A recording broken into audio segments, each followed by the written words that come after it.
ও কেরা পুকুরে আমার ঘাটের কাছে যাবে না। আরে দাদা, এই দুটো জামা কাচবো, বেশি জামা কাপড় নাই। ও দুটো বলে বলে সারা পাড়া কেচে চলে যাচ্ছে, কিচ্ছু বলা হচ্ছে না বলে নাকি?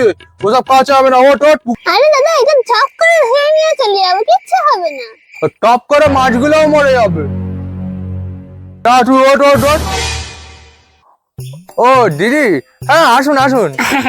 আসলে দাদা এই একটা কাপড় এনেছিলাম। আচ্ছা ঠিক আছে আমি বুঝতে পেরেছি পুকুরে মাছ ফেলেছেন, আমি বাড়িতে গিয়ে ধুয়ে নিচ্ছি। হ্যাঁ একটা কেন, সব নিয়ে এসে কেটে যান না, আপনার জন্য ফ্রি। আচ্ছা আচ্ছা। কোনো মারা হেগে রেখে দেখেছে রে। সবে সবে ঘাটটা পরিষ্কার করেছি, কপাল কপাল।